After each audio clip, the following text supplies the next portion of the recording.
Hello, good evening, and a very warm welcome to Rangers Radio.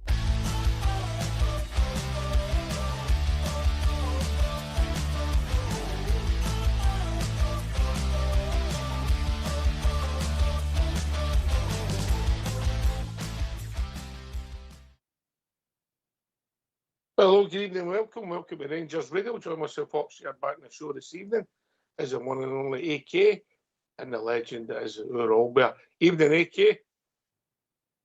Good evening, Oxshire. Good evening, Albert, the Take It team and everybody that's listening. How you doing, Albert? I'm good, mate. Good evening to you too. I am doing great. Well, I'm 1-5, but I'm fit by do here. So.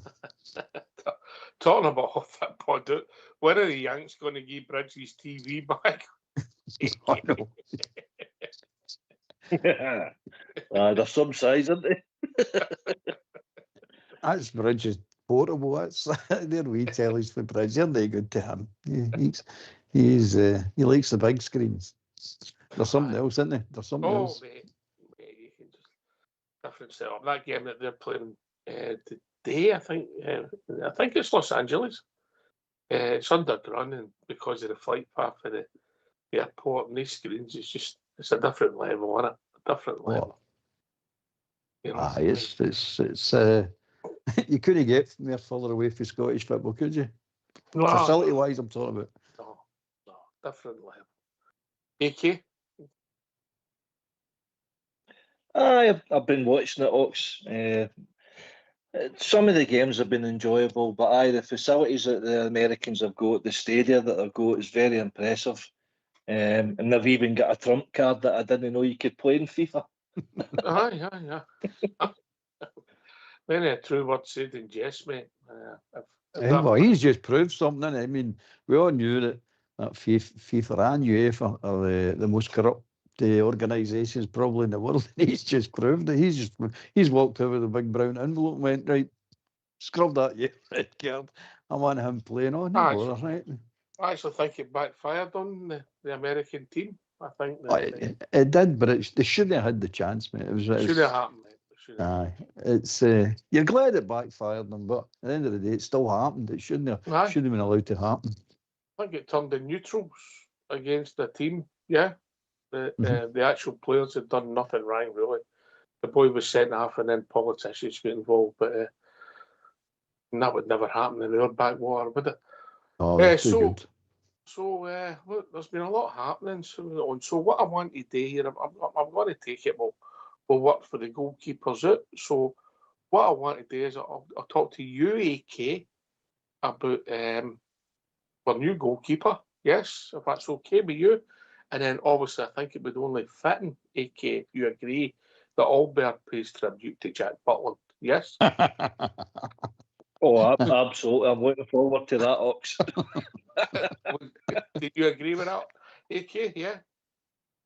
Oh, definitely. I'll not take long right enough, but aye. Oh, aye, it might. Right, so obviously that's not the biggest news. There's a lot of bits and pieces happening at the club, but let me make sure I pronounce it right. Ivan Pankor, is how you doing with that? Is that how you're saying it, AK Pankor? Ivan Pandor, I would say. Pandor. So, right, he's signed for us. Well, I don't know a lot about him. I've watched a couple of the bits on YouTube. Only time will tell. Your thoughts? I think it's a good signing. Ox, I don't know a hell of a lot about him, but he's good enough to be the Croatian number 2. So he was at the World Cup there as the standby keeper, and hopefully the full caps will not be long coming away for him. He's obviously impressed with Hull. I believe he's the only keeper. Here's a bit of trivia that's kept clean sheets in all 3 the Championship playoff games to get to the Premier. For Hull, I think Hull were all unfancied to get to the Premier, but he was a big part of it, obviously, by keeping clean sheets. You keep the back door shut, you've got every chance of winning matches, and that's what he done. £6 million. I believe he's, what is age-wise, but 25, 26 or something. Mm-hmm. So you're going to have good years with him. Butland's been a hit or a miss, more so a miss in the last couple of seasons. always carried himself well, Butland, to be fair to him, and spoke well. But listen, things move on.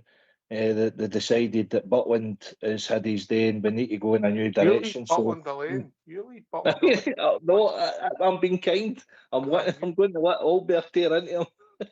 But no, all in all, I would say a good move, Ox. All right, wait. Listen, hit and miss with Butland. I would say majority of his time was he might have been a hit, but when it counted, he was a miss. There you go. Right, okay. Albert, the floor's yours. And I've then got nothing we'll go I've got straight nothing to to say the about Jack Butland. We'll go straight to the tune. Right, I'll get a couple of things out the way right away. He's a nice guy, definitely a nice guy, and he carried himself well, and he speaks really well of Rangers. That's what he is. But he's a crap goalkeeper, mate. Just crap.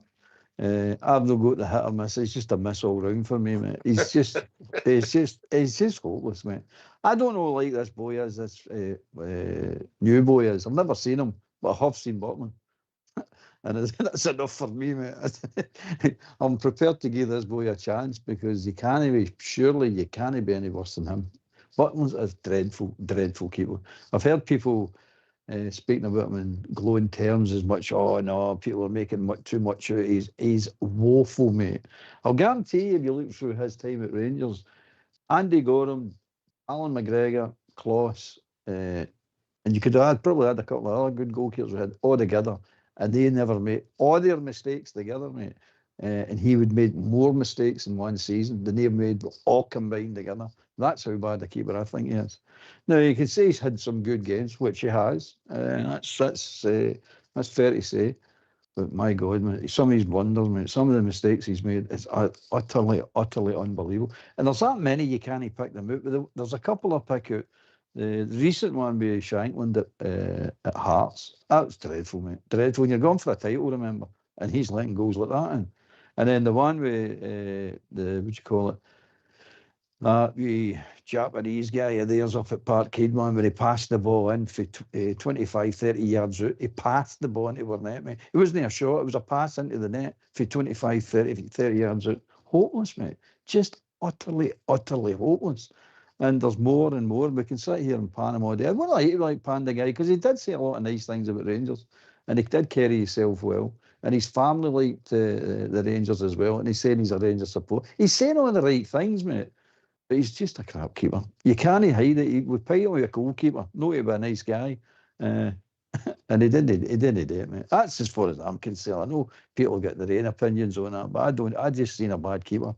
And over my time in watching Rangers, I've seen enough bad keepers to know a bad keeper. And I know I've seen a lot of good goalkeepers, as you have, and you know the difference, mate. And he doesn't fit into the good goalkeeper category by no chance, mate. Absolutely. I'll guarantee you that you'd probably remember his name in the future for all the wrong reasons. You'll not remember him for good games, but Andy Gorham, Al McGregor, Chris Woods, Kloss, you can remember them as good goalkeepers, mate. Some brilliant saves in important games. As you say, most of the big occasions they let us down. I mean, the Fenerbahce game with the penalty shootout, that's about the only game I can remember him really performing at a high level with the penalty shootout. Saying, no, that's what I expect for my goalkeeper. I know you don't do that in every game, but his mistakes, horrendous, mate. It's just sends you into a depression thinking about it. Now, I said it, and I still believe it. When we won the league, Alan McGregor we were Player of the Year. When we won the league, the last league title we won. See if Jack Butland get the Player of the Year for us last year. We would win that title out the park, mate. Out the park. And I'm not saying it was just his mistakes that cost us the league, but it didn't help. It didn't help. We never contributed to winning that league at all, as far as I can see, mate. Crap. Just crap. Sorry, but that's the way I think about him. No. Listen, you've been consistent on your views, mate. Who was I listening to who was talking about? I don't know who it was who said that goalkeeping is the second hardest position to play, centre forward's the hardest. And like strikers, it's no sometimes it's the amount of goals you score, it's when you score. And like we goalkeepers, if we're 3-0 up and you lose a howler, doesn't really matter, does it? But if it's nothing each in a cup final with a few minutes to go and you pan man out, people remember it. Aye, you're right. The spotlight's on you, isn't it? Aye. Particularly in the big moments. Strikers love on the big moments to win the games. If the spotlight happens on your keeper to make an error, Scottish Cup final, remember that one when they done the Superman save when it's 0-0 as well, Albert? Cost us the cup final, that one, even though we'd been cheated out of a goal prior to that. But no, Butland, he's one of them. He didn't have the best of defences in front of him either, to be fair to him. I think we've scratched around a bit for a lot of defenders in front of him, and the inconsistencies of his selection in front of him certainly didn't help him.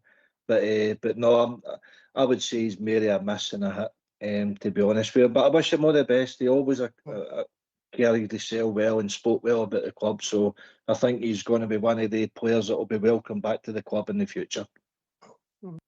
Listen, I'll stick to my guns. You know, if you just take league games, majority of games he's most likely done all right. But when it's counted, then that's where you're judged, mate. That's where you're judged at our club. That's the, you know, when we're winning 3-0 at Ibrox against Dundee or something like that, hypothetically, just putting out of the sky. It's not that. It's when we're 1-0 up and there's 5 minutes to go and you keep a clean sheet or you don't give away a solid goal when a cross comes in. When we've been winning the game 2-0 to let teams equalise, that kind of thing will be in it, and that's where you're judged, mate. Big moments. Absolutely, Andy Gorham. So let's see, the Motherwell game there, the one each at Fir Park. We're winning 1-0. They're down to 10 men. That shot comes in. I mean, that's the one you're wanting to be saved. That's the one you go, that gets us 3 points. Instead of that, we'll lose 2 points. This is the ones Andy Gorham used to make, and that was 2 points in Andy's plus bank. You say to go, he's gained you 2 points there because of that save. He never done enough of it, mate. You know, in fact, I don't think he done it at all, to be perfectly honest. He looked the part, 6'4", big handsome chap, good talker, really comes out across an intelligent guy. He's got the attributes. He's got everything there to go from, but he can't. He's a hopeless goalkeeper. It's just hopeless. You don't sit in Manchester United's bench for 3 years or something as a reserve goalkeeper, mate. If you're the class he thinks he is. I remember when they came to Rangers, he's telling you, "Oh, I believe in myself. I believe in my class keeper." No, this carry on. I'm saying, "Oh, do you? That's good on you then. Let's see it." Oh no, mate. No. Come on. It's the blunders. I know he had a crap defence. That's a fair comment. He did have crap defences. There's no getting away from that. But it was the unforced errors, they say in tennis. No, I mean it's the stupid stuff. You're saying, come on, you should be saving. It's the ones that really make or break you as a goalkeeper. You just make these simple saves. And as far as I'm concerned, they're simple saves. I mean, the last Motherwell game I know, the first goal. It looked a bit right through him, just saying, how did you know save that? I was happy to let the goal in than it was to save. But that's just Butland. I can't say anything good about him, mate, because I'd be telling you lies. I'd be blowing smoke somewhere. I think we've got to the root cause. It took me a while, like, but I think there's a wee bit of jealousy when he said intelligent, handsome. Yeah, it's took me a while. I've got to the root cause. But I'd rather him be 5'2", ugly, fat, and horrible. You know what I mean? But a brilliant goalkeeper. Stop looking in that mirror. Yeah, Albert, he had a good song. Aye, I'll give him that. He's a good song. Aye. That's down to the Union Bears, man. That's got nothing to do with him. But aye, the good song, mate. I'd like to praise him. But by the way, he didn't even know himself who was leaving Rangers. So somebody was thinking the same ways us that don't like him was thinking. I said in the season, you say to me, who do we need? Says a midfield, but definitely a goalkeeper. Bang. What's the first thing we get in? Well, not the first thing, but one of the early things, a goalkeeper. Right away, a goalkeeper right away. And he's away. You know, he tells me, he says, it came out the blue, I didn't expect I was leaving. Because he's talking to people as if he was staying. I'm saying, well, there you go. I bet you it was McInnes. I bet it was McInnes after that Shankland goal. He's looked at that and went, "You're not going to be my goalkeeper." Yes, Ike. I was going to throw it out there to yourself and any calls. Don't throw it, Jack will not catch it. Aye, he'll catch it. He doesn't. There's a big net there, he keeps saying. Do you think it's anything to do with actually Andrew Kavanagh called the shot and said that leadership group, all of them need to go? No. I've listened to some of the. I've took great delight in listening to some of the things that people put on WhatsApp groups, and people send me stuff that people still have on Facebook. I think people read too much into things, and I think some people need to go outside and beat with a big stick for some of the rubbish they send to people. Don't know what you think, AK. Not all factual and all my opinion. Look, hey, you look in the mirror now. Albert, I think you're reading far too much into it. I think. See the thing about Kavanagh, Roll did say, and they allegedly said in the Tynecastle tunnel, "Get me leaders." And that suggests you that he's no impressed with that leadership group right away. So Kavanagh might have to go to heart and say, "Well, I need to do something about this." And by the way, Roll assessed that whole squad when he came in at first. That was one of his first jobs, to assess the whole squad. And he did turn around after about 2 or 3 weeks and say, "Right, I've assessed everybody and I've given the report up to the exec." So they knew about every player. And he wasn't far off the mark, because look at the players that are leaving and ones that are not being offered contracts, and there's more to go. So he's not been that far off the mark. I think he always have the final say, along with the board, but I don't think he's that involved. And what I'm thinking, look, you're getting money. He's a big earner for Butland because he came in a free, right? His age, he's no young. He's no young. He ain't been fantastic. So you get some money in, you get somebody off the bill, and you get somebody in that could be potentially better and improve your team. Only time will tell if he does improve us or he turns into Ivan the Terrible. See what I done there, Albert? Yeah, that's good. Yeah. I'm taking notes. Yeah, no, but only time will tell, but I think it made sense, and I'm sure we'll come to some of the people. It's a World Cup, and it makes sense in the contract, so to move him on, I think we're maybe just reading too much, and it maybe made sense for Jack and his family as well, because if he's got a 3-year contract down there, he's got one to go. Our club, ultimately, he's got himself 2 years more wages. What's for all parties, AK? No, I agree that way. I think it's good business by the club, by bringing in somebody younger and getting rid of a big wage. I don't know what the new keeper's wage would be on, but I don't think it would be near Jack Butland's. But no, all for it. Mm-hmm. All right, and while we're on goalkeeping, new goalkeeping coach, or should we say an old goalkeeping coach? Does that make sense? AK. Yes, welcome back, Alan McGregor. Aye, another good appointment, shrewd appointment with McInnes. One of us knows the standards. He's got to get his coaching badges, I believe, to make himself official on it. But he's a good guy to have in the changing room. Barry had that in his short spell when he came in as interim manager with Neil McCann and Billy Dodds. So I think McInnes. I don't know if you've seen pictures of the day. They were away to Spain the day. John Brown was actually kitted out, so I don't know where he's maybe in the background there. He'd be another good addition. Centre half position, basically. Well, but a guy, in the trenches, the guys, they're invaluable in your club. So I'm all for McInnes making all these moves. We're giving him everything. I've got a different view, mate. I've got a different view. I think there's a time and a place, for everything about that. But I don't think they influence football matches. Yeah, the odd speak, the odd blood and thunder, but I just don't think that professionals listen to what somebody done 30 years ago. I really don't. They're selfish individuals, and that's why they've got to where they've got.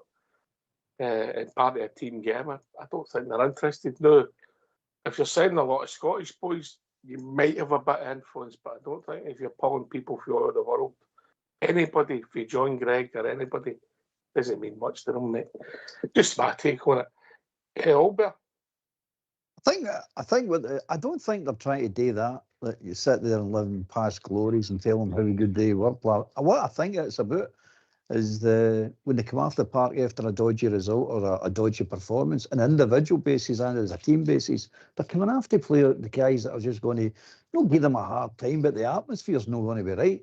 They're going to feel it. They're definitely going to feel it. It's not like walking in and we laughing and joking in the dressing rooms and they're like, well, we get beat with Celtic, it shouldn't matter. We'll try better the next time. But they walk in there and you've got McGregor, Brown, McInnes. I mean, these three types, the characters in there after a defeat against them. I don't think you're getting into a really nice atmosphere. And I think that's more about that. So the ones they get used to, right, we need to get a finger out here because they're going to slaughter us when they get us in that dressing room. I think that's what it's about. It's not about war stories, about what the yesteryear or what you should be doing at Rangers. They're professional football players. They know what they're supposed to be doing. They're supposed to be winning games and put maximum effort in. That's no happening, obviously. But I agree and I disagree with the background staff. I don't bother about. It's the players. If we're signing Scottish players, they need to be good enough, mate. Time and a place, mate. Listen, if you work at a good atmosphere, you sign Ross Abbott, AK. Aye, he loved a party with a good atmosphere, right?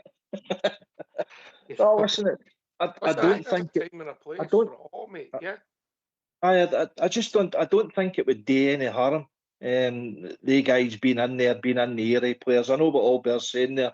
As soon as you cross the white line, it's up to the players. But I think McInnes is even addressing that by bringing in Shankland and McCrory, and hopefully a few others that might have previous Rangers connections and Rangers supporters. So if we have them in our team, it just seems that the support feel as if we're getting identity back now. We can relate to some of the players because we know what they're bringing to the team. We're bringing in all these foreigners from Scandinavia, right across the continent, and we don't know what they're going to bring to the club. And when the chips are done, it's these players are going to, come into their own and drive the standards on the park. And I think we have been missing that with the leaders. He's signing captains, for previous. Honestly, it's all right in paper and the game starts. Of course, absolutely. The game starts, mate. But Joe Wallace was a big one for signing characters, Ox, wasn't he? What's the character of the player like? The whole of Scottish football, mate, bar the odd one, was for Scotland, mate. The game's changed. You've got guys from all over the world. They get. I don't know if it's for better or worse, but that's the state of the game, and so there's some real unique characters play professional football, mate.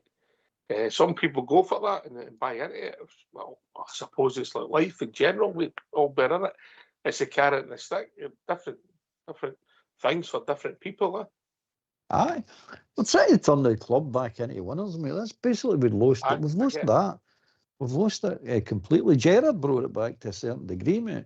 There's no doubt about that. But and look what happened. Won the league. Built a team that went to the UEFA Cup final, win the Scottish Cup with the same team. So that's what's missing. And it's not just short term. It's to try and build it into the bones of the club. No, I mean, it's to build it back there because we've lost it. We definitely lost it. And we're getting beat with people. All right, every team gets beat. You can't win every game. We know that. But we're getting beat with some dreadful teams, mate. Dreadful teams. And you're sitting there. And all they're doing is just lifting their game up to, and it's happened to nearly enough every Rangers team in the history of the club, that teams come and raise their game up to play because you're Rangers. And the teams that we've had in the last few years, that's enough to beat us. That was enough to actually not just beat us, by the way, dominate games. We've sat at Ibrox and watched us get dominated with some really, really garbage teams because we've just not got that will to win, that will to. You're not doing that at Ibrox. You're just not doing that at Ibrox. We've not got that. And this is what I believe we're trying to get back. So it's a foundation they're putting in place, but it's for long term, no short term. And it's got to try and get our DNA sorted back out again, to a winning mentality. Because I don't see it. I don't see it in the club. I just see trying to build good football teams. That doesn't work in Scotland anyway, that particular strategy. But it's what I'm expecting this season to throw up a lot of dull games, but we win them. I don't care. We win them. And that's what we'll be going home. You'll be home at night going, well, that was horrible. Well, atleast we get the 3 points. That's what I see. What I'm hoping for, mate, is we show a level that we can compete physically and fitness. There's been times when we played teams and we looked as if, we were short at times in certain games. The one that comes to mind is the game at Motherwell, Ibrox at the back end of the season. You know, they had us chasing shadows at Ibrox. I don't want to see that, AK. So I'm hoping that doesn't happen. Whether you get the blend of the team right, whether the makeup of the players works for you, you know, only time will tell. I mean, you can sign the best players in the world. It doesn't mean you're going to have a great team. It's getting that blend.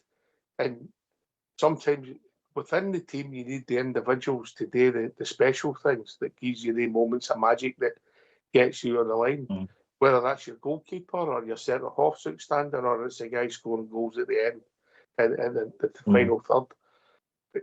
And also, you need that bit of luck, AK. You need it.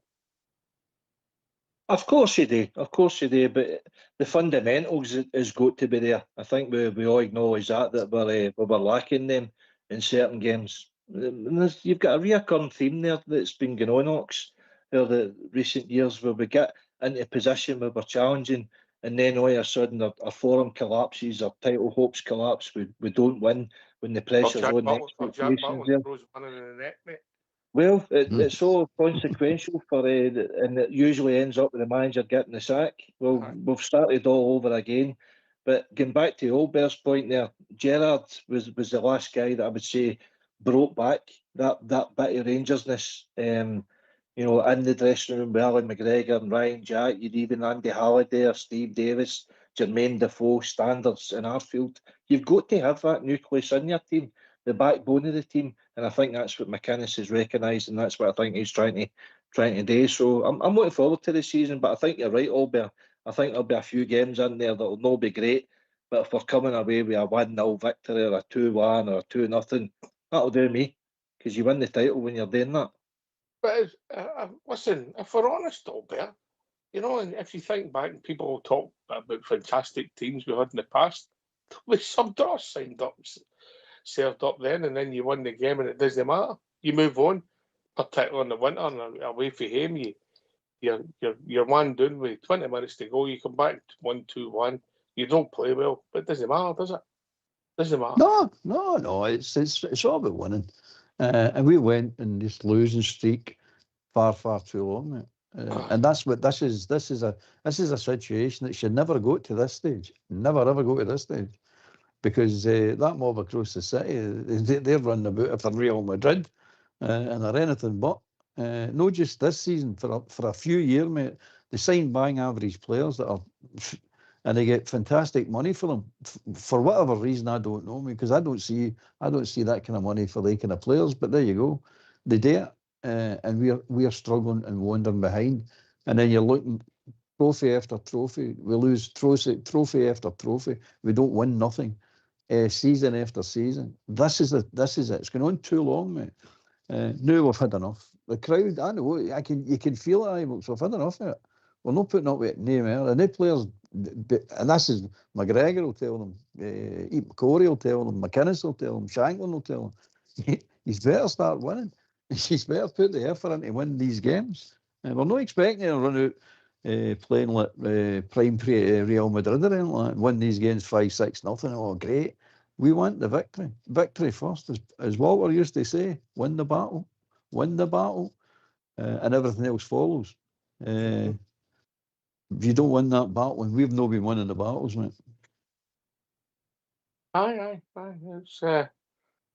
It's going to be interesting how it pans out, mate, and I hope it works out well. And I wish all the boys the best of luck, you know, particularly the Rangers supporters. We want them to do well, you know. Listen, we better get the phone lines open. Then the question I'll put out was the one we touched at the start before we move on to some of the other people that's come in. Are you glad that Jack Butland's gone? The listeners, that's fair. We're not going to ever go at Jack the man. We're talking about Jack the goalkeeper here. I don't think any of us have a problem with Jack Butland the man. You know, so, all right, we get the phone lines open, chaps? Yep. Let's hear from you. Why don't you give us a call on 0141 356 1972? It's your show, it's your platform. Let's hear from you.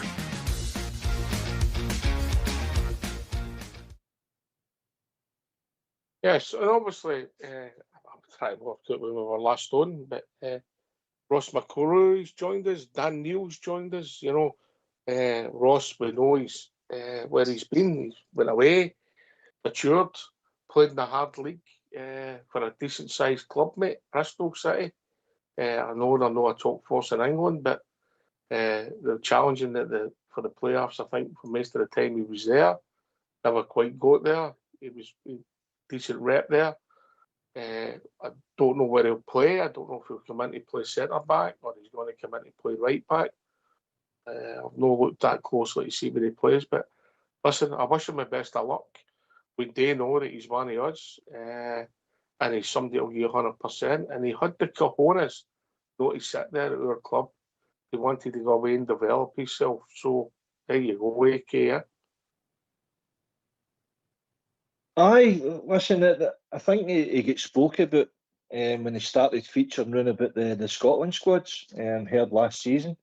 You know, so I think he's been on the radar of the recruitment team for a wee while, and they've obviously watched him. They know his background, his pedigree, and his career, and what he's done. And just as you say, he could easily have sat at Ibrox and collected his money with no really getting a sniff of the first team, because obviously his first position, I think, is right back, and Tavernier was unchallenged at that. So rather than just sit there, he went, stuff this, I need to go and make a career for myself. Went to Aberdeen, went impressed there, and went down to England, Bristol City. So I think it was 900,000 we've got him for, and potentially rising to 2 million, a 3-year contract. I think he's around about 28. So he's a good age again, Ox, one of us. So aye, I think it's a good move. I think primarily he's a right back, but he can fill in central defence and sometimes midfield as well. So utility player there just in case we need. Listen, we need a backup for Dujon Sterling. Whoever's going to battle it out, I would think Ross McCrory, he's going to be consistently available. Sterling's been 2 games in and 3 games out, and that's no good for a manager selection. So I'm all for that transfer too. I've championed Big Sterling in here, but I don't know if he's a defender. That's my problem with him. I really don't know if he's a defender. I think somebody can fill in for you there. And I've said it before. I think his best form for us was when he played in defensive mid. He can do you a turn in defence. I'm not saying he can't, but let's say Ross McCauley's filled in goal, but you know, doesn't make him a goalie, does it?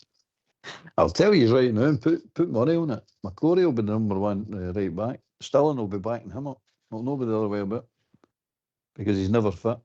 And the Sterling will struggle to get that shirt off that boy, because one thing at the boy, if you listen to the boy talking, what he's basically saying is he had to leave Rangers to grow up, and he's grew up. He can back a man, mate. You hear the way he's talking, very mature, knows what he wants. I'm impressed with the boy, just the way he's talking, and the fact that he left Rangers to go and develop his career. 10 out of 10 for the boy. I like boys that do that. That's people that know what they want to do. The other wee boys that are all sitting there, some of them are 14 years. I mean, what was that wee boy that went to Dunfermline or whatever it was, a wee fullback, wee left back, not a bad wee player. He's done it for 14 years. He's due a testimonial. I mean, it's shocking. It's absolutely shocking. 14 years. And then you go, and then he walks away, and he quite rightly so, because he's not going to get it again. But did he walk away, or did we actually sell him? So I like the boys that have got a bit of something, but they believe in themselves. They're not going to sit there, waste their career sitting in the Rangers dugout or the Rangers stand. At the point, it's not even a dugout. Most of them don't even get on that. So don't waste your time. Completely don't waste your time. If you think you're good enough, and the Rangers coaching staff and managers don't think you're good enough, go out and prove it. McCory's went away and proved it. And well done to the boy. And you can hear him talking. He's mature now, mate. He's definitely mature. He says that. I'm not the same smiling wee boy that I was before I left. And I'm saying, well, 10 out of 10, son. Let's see. I'm quite looking forward to seeing that boy. I'm not overly impressed with all the signs we're making, but I'm impressed. I want to look at that boy and have a right good look at him and see what we've got. And I think I'll be pleasantly surprised about that boy. I think he's got a bit about him now, and he'll not take any prisoners either. So, aye, I'm impressed. Must admit. Aye. I wish him all the best. Wish him all the best. We know he cares, and you've got your thoughts on that, AK, and I hope it works out for him. And it's rumoured that we're looking at his brother, rumoured again, because we're going to need a number 3. But there you go. So we've also brought in Daniel, that's been speculated about for quite a while now, but I believe he was maybe doing, I don't know if it was Southampton or Ipswich, I'd read. He was close to being there and then come back up and managed to sign for us. So I don't know that much about him. I've looked at some of his things. He made his reputation with Sunderland. When they went up, they signed some big name players. He went out and loaned to Ipswich, competed for them at the top end of the Championship. It doesn't always mean you're going to cut it in Scotland, but because if you look at the one last summer that came in, we thought he's experienced in the Championship, he'll do well for us. That didn't work out, but I wish Dan all the best as well. Aye, again, I echo your thoughts there. All very well having good pedigree with other clubs, but other clubs aren't the same as Glasgow Rangers, as we found out with Rothwell last year. He didn't meet any sort of expectation there, and it was off before we knew it. But I wish him all the best. He's ticks a lot of boxes again for the recruitment team there. Leadership qualities. He's 24, 25, something like that. So again, a good age. Free transfer, 3-year deal. Doesn't cost us nothing. So hopefully he's the number 6 that we're looking for. I think that's his specialised position, which could open up avenues for the guys who are playing in that position now, i.e. Barn or Raskin. Well, if we've talked about it a lot on the show, and obviously Raskin's playing as we're talking in a World Cup, he's enhanced his reputation. And with his age and his contract, for me, this is the time you'll maximise your income for him. Yeah, and we've been stung before, so I think it happens. And obviously, if he gets a lot of interest and you get a wee bidding war, you could maybe get more money than you actually think. But watch this space. I think it's the ideal time for him to go for both parties, mate. And then we'll have to look to maybe bring some more bodies in because we'll be short in the midfield. I don't know if we've still got a creator yet in there, AK, if that makes sense. No yet. I think the recruitment team and Derek McInnes will be working on that. But you're right. I think it's a wee bit similar to the big striker last year we get ready. We call him again. The big boy up. Dessers, aye. There was a lot of debate with the support why he was selling a guy that scored 50 goals in the last 2 years. And in essence, that they were probably right, because the strikers that we brought in get nowhere near the numbers that he did. But from a club's point of view, we got good money for him, but we didn't recruit well, and that was more of the problem. I think Raskin, he's always been open and honest. He wants ambitions to go and play at a bigger league. Not so much a club, but certainly a bigger league. He wants to play for Chelsea.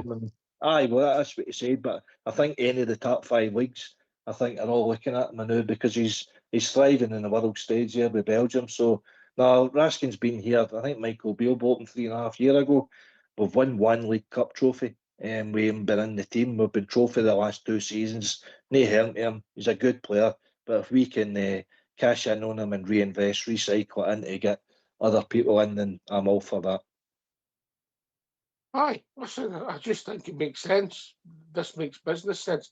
Where it makes football sense is up for debate, Albert. But I think it makes perfect business sense, yeah. And obviously, if he wants to go, I don't think that's a bad thing. I think it then works for both parties, because it's simple for me. If somebody wants to leave, ultimately, you're better with it, mate, especially in a football club. I believe that in most works, if I'm honest.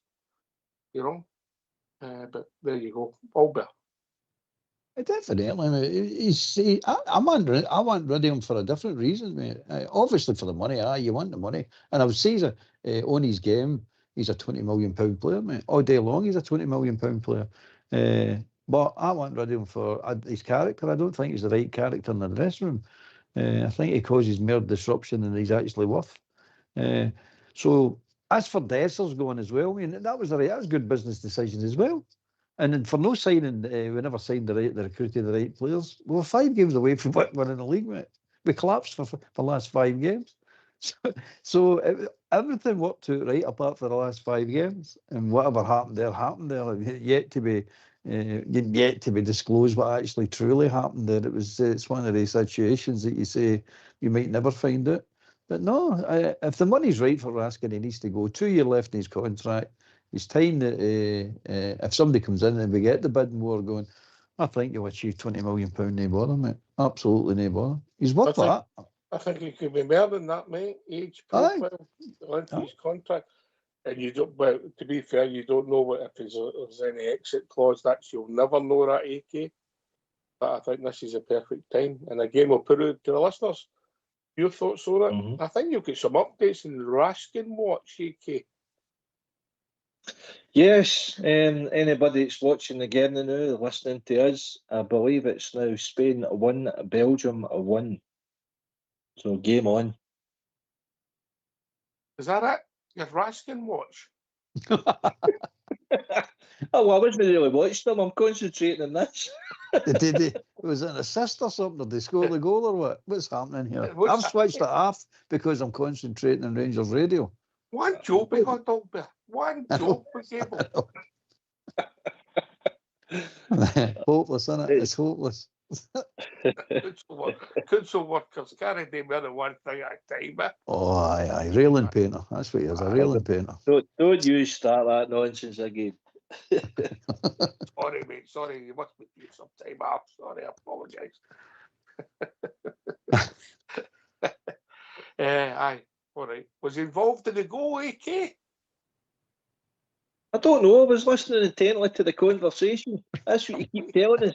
What are you doing that for? What are you doing? My name's no Southside, you know. Somebody phone up and tell us if he was involved with the goal. Maybe put another $5 million on his price tag. Hopefully. Rewind your telly. All right, you've not got that, have you? Oh dear. Right, so look, I think there's going to be a lot happening with the club. I'm going to say something. Again, it's only my thoughts. Kavanagh and the Yanks, obviously they've made mistakes and they've rectified a few of them quick. The guy that, I don't know, I've just got a funny feeling could be my best signing is the CEO. I don't know what you are thinking there. I think he understands, he knows what's going to be done, and I don't think he's going to suffer fools gladly. That's my first impressions. AK. Yeah, I concur there. I think Mr. Gillespie is the reason why we're going this route with McInnes, with bringing back Jim McAllister, our kit man, bringing in Alan McGregor, bringing that identity back, and Rangers-minded people there. So I think we've been doing the European avenue for far too long, and I think it's hurt the club with where we want to be. We need to get these guys back in there, and I think he's a modern day Campbell Ogilvie for me. He was very instrumental, a guy who worked tirelessly away in there in the background, a very intelligent man, and everybody respected the Rangers when he walked into the room. And Rangers Football Club, I think Andrew Kavanagh is happy to take a background seat now, put it that way, and let Mr. Gillespie run the show, and hopefully he just needs to clock in every now and again when we're picking up a trophy. That would be an ideal scenario for Andrew Kavanagh now. Albert. Aye, definitely, mate. He's a Rangers man, isn't he? He knows the score, and he's a clever man. He's got a track record of in the business world, and he's also got a track record in the football world. So, aye, 10 out of 10 for him being here. And I agree. He comes across as a guy he'll give you every chance, but he's not going to suffer fools. It's not going to happen this time. And I think he'll fight for the club as well. See, it's going to happen regarding derogatory stuff said towards the club or the brand. I don't think he'll sit back and take that the way it's been happening in the past. Good to see Jim McAllister back as well. Yeah, another Rangers man, a Rangers fanatic, by the way, a total and utter Rangers fanatic is Jim. Allowed to happen, Albert, but that's another subject, isn't it? You can talk about that. That's the sort of stuff that it shouldn't be happening, and it did happen, and it shouldn't have happened. But I'm glad to see the guy's back again, back where he should be. So another good Rangers man in there. So we've got guys in there that support the team. We've got guys in there that know what it's all about. We've got guys in there that's not going to take any defeat lightly and just accept bad results or silly goals and nothing said. It's just all washed away. Oh, it's all right. It's no bad. We'll do better next week. It's not going to happen, mate. So I'm happy for that. But getting back to the signings, it's the business. I'm concerned there's not enough leaving at the moment, or have we been cautious to say, look, we're trying to get people in, but if we can't get them in, we need to keep some players that we might not want. That's it. You can't walk about with a squad of 14, no, I would say. But I'm with you. I mean, all the players are here getting talked about, these midfield players, and I agree we should get midfield players, but it just seems to be defensive midfielders to keep talking about. Where is the creativity in this midfield? I've not been talking about anybody like that. You're saying, well, maybe that's not what they're going to be doing, but you've got to have creativity in there. You've got to have. I think that's what was lacking for the last 5-6 years. That'd be interesting to see it pans out. I mean, when we're talking about players going, you've got guys like Barjami and but as I keep saying, AK, these guys are the hardest to get ready. If they've got another year, they're just going to sit. They're going to maximise that out. It's a reality of football now. It's not just your club, mate. No, it is. You're right. There's the pendulum is swung very much in the players' position, strength. They're quite happy to sit there and pick up a wage, and there's no a hell of a lot a club can do about it other than buy them out or they took a reduced offer or whatever. And we've been stung by that plenty of times in the past with Matondo, and we've got Danilo, we've got Cifuentes, we've got Diamonde. There's too many of the players that we've been stung by, and they're still hanging about Ibrox. But if we can, we need to try and move these guys on. But as you say, that's the hard part of football. But there's a list there that I've actually drew up there, Ox. You're no list man. You're on Raskin Watch. I was assisting the list man. We value demarcation on this show, Albert, didn't we? Aye. He was assisting me. He's holding my pencil. As long as that was always holding. There's no way you would let him touch your highlighter, mate. No chance. Oh, no. You need your badges for that, mate. You're not getting touching that. Anyway, we'll come back to your list, but Smurf's joined this evening, Smurf. Evening, Ox. Good evening, gents. How you doing, mate? Aye, all good. On your first point you threw out there, Ox, Jack Butland, I'll just refer you to Falkirk away last year, the tail end. That's don't need to say anything else really there. That's enough on that. And Mr. Gillespie, I think what we might have there is a modern day Campbell Ogilvie. So in the vein that we've got a Rangers manager in Derek McInnes, I think he should ditch the CEO moniker and just call himself the club secretary. What do you think of that? But, I do think. Well, you're breaking up there, Smurf. I don't know if you're driving or not. Sorry, hang on. I am. Right, you just sit there and I'll get the boys to answer your points. I think we don't disagree with you. I think he'll stay as CEO. I don't think we have that position in the corporate world we're in now, but I get you. If he turns out to be half as successful as Campbell Ogilvie in football terms, we'll be happy. Aki. I actually said that a few minutes ago there, Smurf.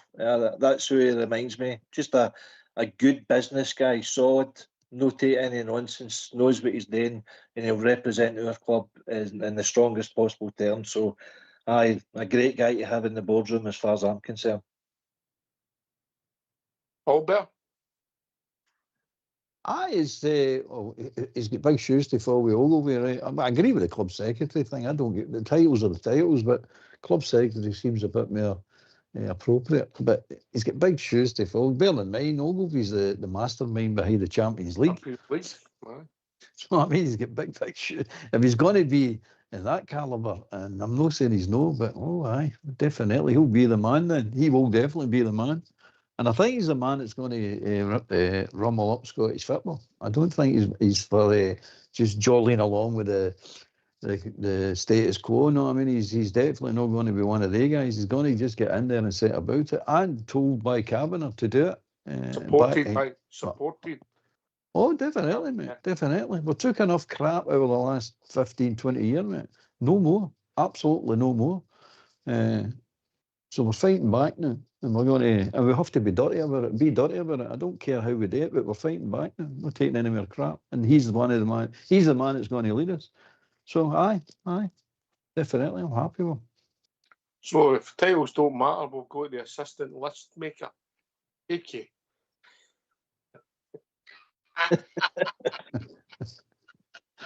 You want my list, any potentials that we could be trying to offload then?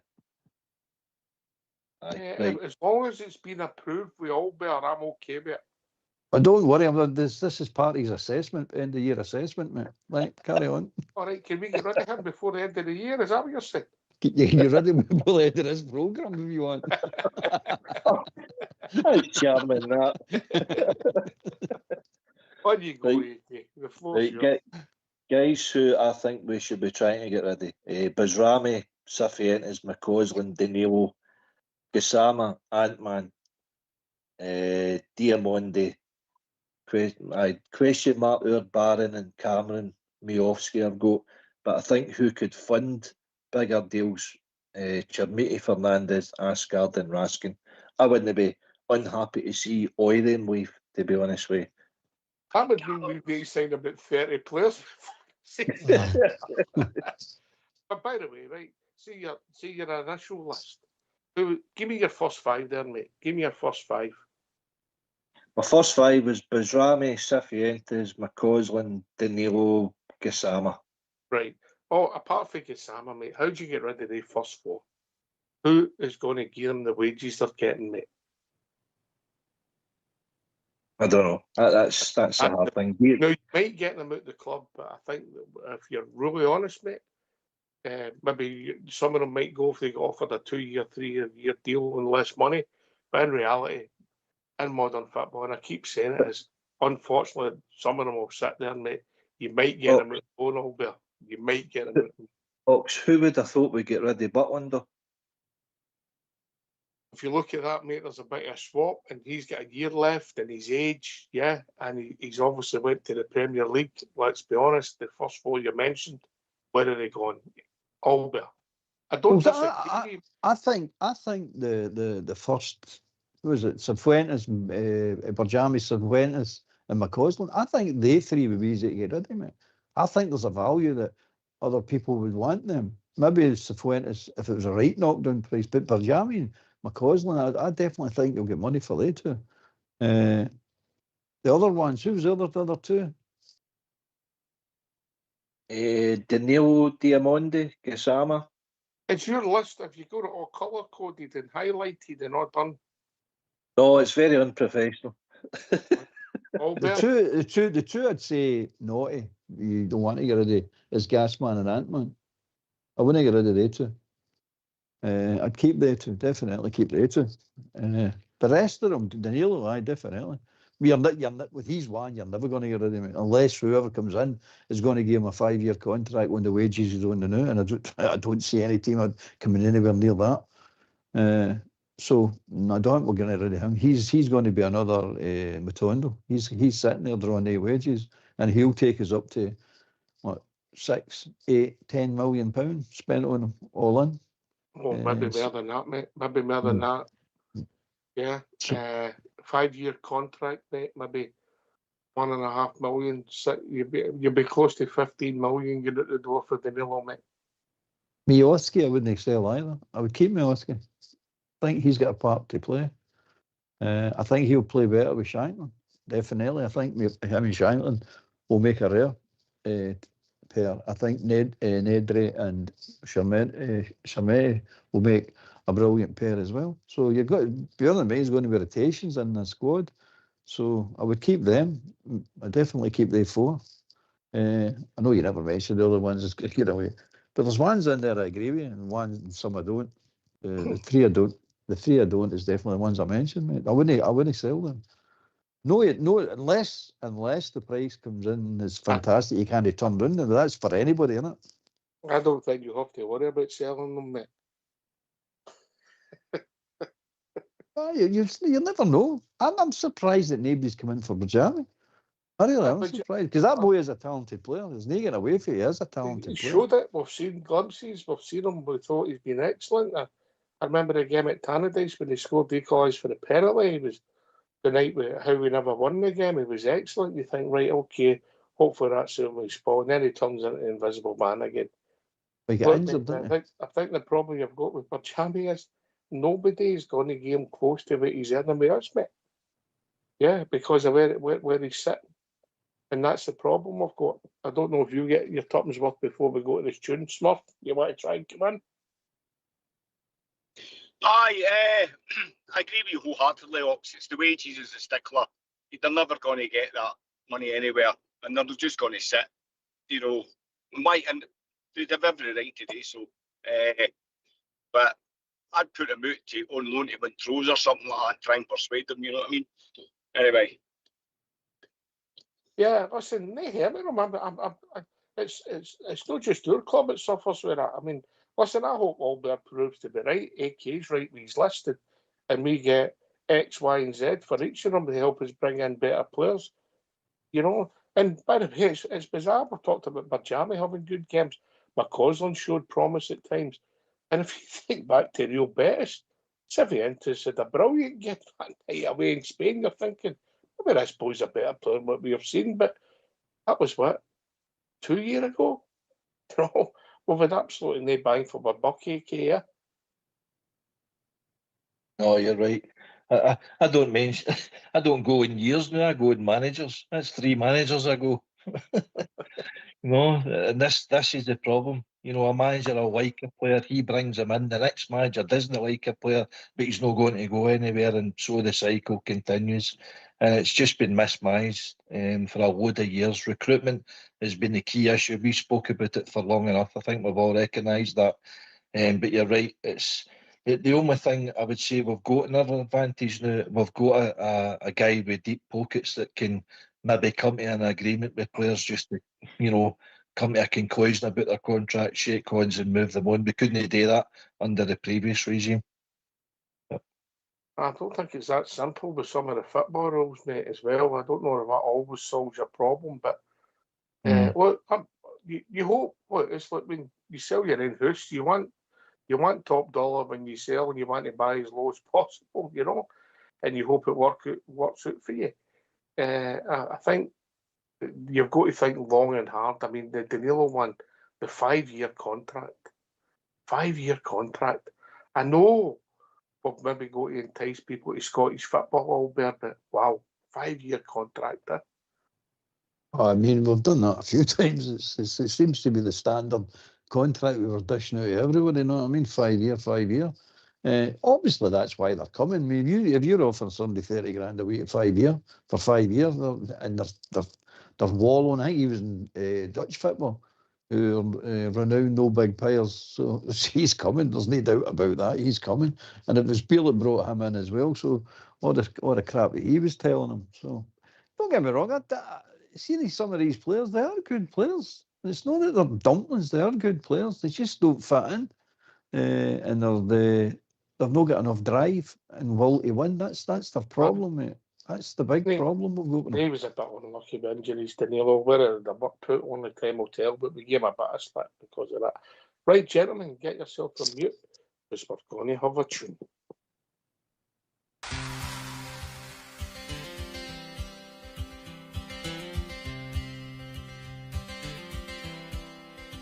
Sure, I am an Ulster Orangeman. From Marin's Isle I came to see my British brethren of honour and of fame. and to tell them of my forefathers who fought in days of yore, that I might have the right to wear the sash my father wore. It is old, but it is beautiful, and its colors, they are fine. It was worn at Derry, Aughrim, Enniskillen, and the Boyne. My father wore it as a youth in bygone days of yore, and on the 12th I love to wear the sash my father wore. For those brave men who crossed the Boyne have not fought or died in vain. Our unity, religion and laws and freedom to maintain. If the call should come, we'll follow the drum and cross that river once more, so that tomorrow's Ulster man may wear the sash my father wore. It is old, but it is beautiful, and its colors, they are fine. It was worn at Derry, Aughrim, Enniskillen, and the Boyne. My father wore it as a youth in bygone days of yore, and on the 12th I love to wear the sash my father wore. And when someday across the sea to Antrim shore you come, we'll welcome you in royal style to the sound of flute and drum. And Ulster's hills shall echo still from Rothlin to Dromore, as we sing again the loyal strain of the sash my father wore. It is old, but it is beautiful, and its colors, they are fine.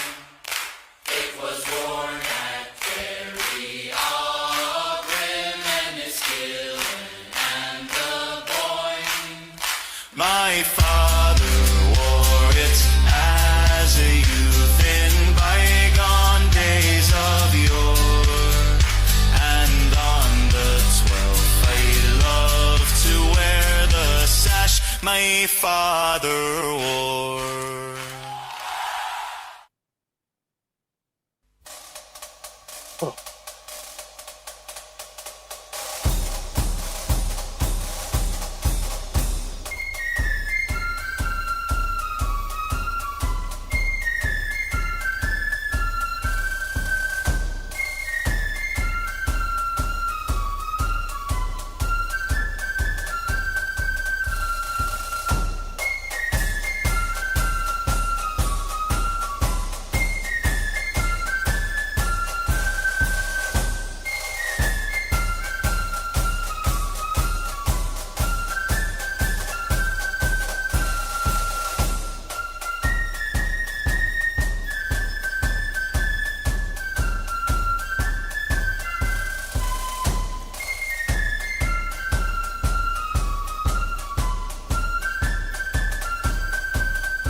Why don't you give us a call on 0141 356 1972? It's your show, it's your platform. Let's hear from you.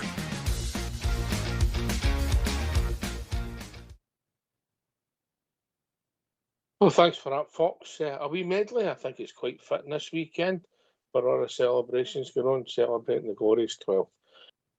Listen, well, I think there's going to be a lot of business happening at the Club AK, and I think our media team and Rangers Radio, the boys that write the facts and the boys who deal with the rumours are all going to be busy, yeah? Yes, aye. Everything revolves round about Rangers, whether it be factual or fiction. But I think the signings will be coming and going, particularly in the next couple of weeks when the World Cup finishes. That's when I think the business will be finalised. But exciting times ahead, Ox. And it's going to be in tappies before we know it. You know, we've got, obviously, we've got a couple of friendlies coming up against West Ham and St Etienne. And then the business starts quite quickly. What is that? 3 weeks a night?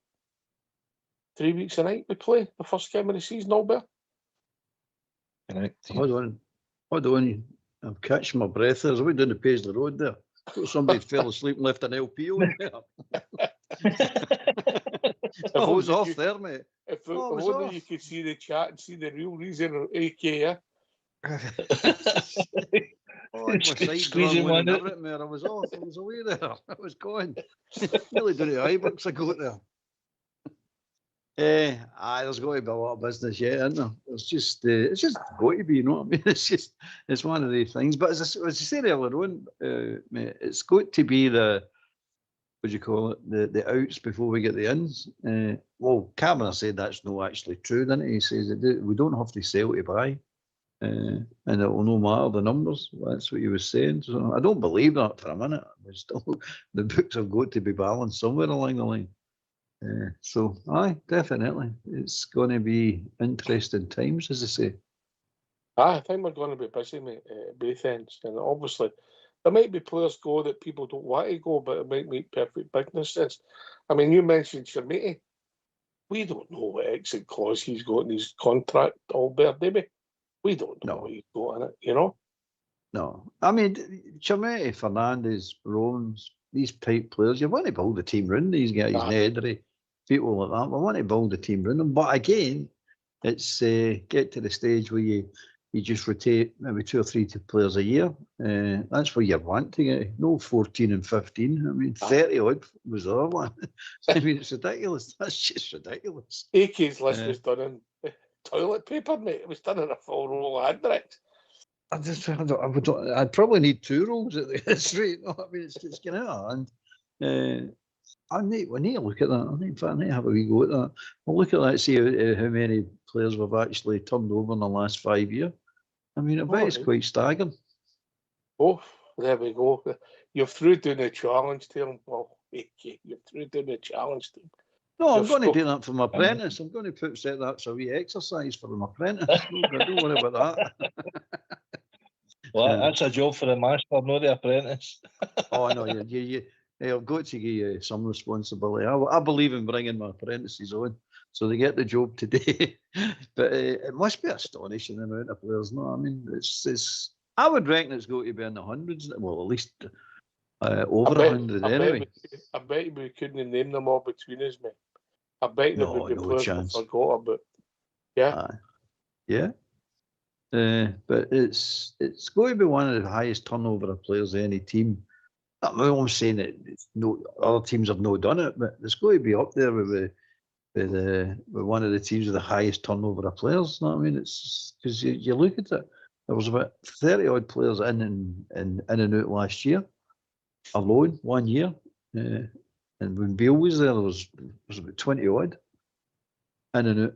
And it's astonishing, mate, when you think about it. You can't keep doing this. You've got to sort of get some stable part of your club, your manager for one, and then you've got to have a backbone of a team for at least 5 years. You're expecting 5 years out of them, but it's providing that they don't get poached and the price is everything in it. But you've got to be in a position that you can hold that. At the moment, we're not in that position. A lot of clubs coming through players know it as well. Why? Hence they're walking away for practically nothing.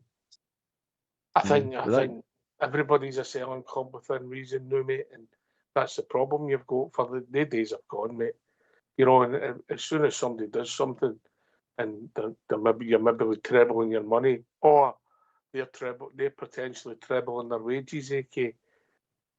That says, oh, they'll be gone, and that's if somebody's moving for a club in the Premiership to maybe see another team in Europe. What will happen? That's the reality of modern football now. Aye, a lot of the leagues have been allowed to be monopolised. For me, I've said it before, but listen, there is, you know, diamond in the dirt out there that you can find. You know, if you do your homework on them. The Brighton have showed the way in with their Jamestown analytics. Hearts would have go to it last year. It might be the way, but they can also get stung with them as well. But there's a lot it comes down to, you know, do your due diligence on players and go and watch them. You know, the old school way, you know, it's all very well getting familiar with players in your own league, but if you watch them at least half a dozen times, I would say, and then draw your appraisal where they're the right player that you want, because you've seen it yourself, Ox. You know, the likes of Cortez, another one. He might look brilliant on you know, his YouTube spiel, but then you see him in person and you know he's not as good. Asgard's exactly the same player, you know, but he could hopefully be one that's caught the eye of somebody and somebody takes the chance off him. We know he was inconsistencies. There's a player in there, but he doesn't suit our league, and that's been a problem for us. Fantastic ability, Smurf Asgard. Fantastic ability. I mean, he scored. I think that free kick again he scored in the cup and the goal. I think it was St Mirren. I can't remember the goal he scored at Ibrox. I think Stevie Smith. Dundee United. Stevie Smith was the manager that day. That was an absolute unbelievable goal. But you take some of his performances in the bread and butter, you know, he doesn't even look like a player with very little energy. Technical ability, absolutely second to none. Smurf, attitude. He's a five-a-side player, Ox. I don't see him. You know, I was looking at his physique, size, and everything, and I'm going, oof. If he can put himself about a wee bit and has got the energy to match his technical ability, we've got a player here. I was hoping there was a bit of Ian Ferguson about him, you know, as well as but he's no, even the way he moves, his gait, he doesn't look like an athlete, doesn't look like a football player. He's I don't know what it is. I don't know if it's arrogance or what, but just he's not very mobile. You know what? He always seems to be in the soles of his feet. He's never on his toes. There doesn't seem to be anticipation. There's so much wrong, but you get him in moments, and he can deliver. But the goals you've mentioned, like that one against Dundee United, and you're like, oof, you've got some ability, but that'll only get you so far. And I don't even think it's a league thing. I think it's an attitude thing, or a personality. No attitude, maybe a personality thing. He's not got the personality to play for Rangers. He's got the ability to be a personality player, but he's no got the personality to be that player at Rangers. No chance. We need more than that. Has he got the attitude to then go to another level, or is that it? Albert? He's got the ability to go to another level. I don't think he's got the attitude. But I'm expecting Roll to come in and buy him because he liked him a lot. He kept saying he'll come good. Don't worry about him, he'll come good. So he likes him a lot. Maybe we're wrong. I mean, maybe we'll come out next year and prove and show us what he's got. We know we've seen flashes of what he can do, but as Smurf's saying, he doesn't produce it enough, and that's a 5-a-side player. I mean, flashes are great, but you're can't do it in a full. What I think Asgard forgets is his job is basically 90% work rate. He's got to put the work in where he wants to. That's just his job, and the 10% is the flash stuff. and that's what gets you the big money. But if you're not doing a 90%, you look like an honest player. He's every now and again you get a flash at him, but the rest of the game he's not in it. We can't afford that. Rangers can't afford that kind of player. Yeah, interesting. Well, I think we're all agreed there's ability in there. You know, we've seen it in moments he does things, you know. What surprised me is how immobile he is. That's the thing, is forgetting about the park. You know, he scored a good goal in the World Cup as well, didn't he? Did he score when they get beat Aye, France. Against France. France. Aye, you know. Well, they always have that in his CV. He scored in the World Cup, you know. But there you go. But aye, listen, I wouldn't be upset if the money's right. Would anybody, AK? No, definitely no. Definitely no. I wouldn't be upset if we sold the full team, to be honest with you, Ox, but that's no realistic. I don't have any affiliation with any of the players. We've been trophyless the last 2 seasons. Why we want to hold on to certain players?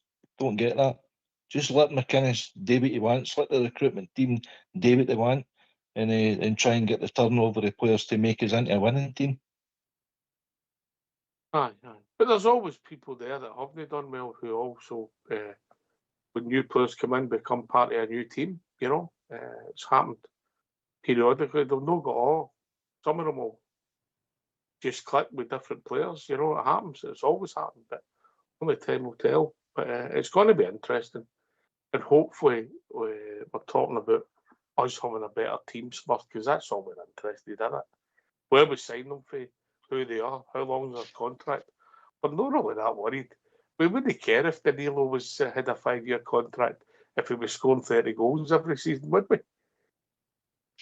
No, it's just about winning. If all the noise, all the background noise, all the anxiety for the fans, you just don't evaporate if we've got a winning team, a team that's consistently winning trophies. It just all goes away, and the fans are a lot more forgiving as well, you know. But unfortunately, the players have not produced, and it comes with the territory, doesn't it? And you can either handle it, or you can't. But as you say, no, we need a winning team, and how we get that, nobody really cares. Where they come from, what their background is, again, nobody cares. As long as they turn up and they perform. We've got a preference. We've got a preference, but you know, that's all we've got. We've got a preference where they come from and what their background is. But in reality, if you come in and do the business, nobody bats an eyelid neither, do they? No, of course not. And I mean, fans, you want to get to a place where fans have got favourites, you know, personality players, people that, you know, I was a fan of Ryan Jack when he was there. Maybe not the flashiest of players, but I thought he'd done untold power of work in that midfield. Stephen Davis never been replaced. You can't replace Stephen Davis, mate.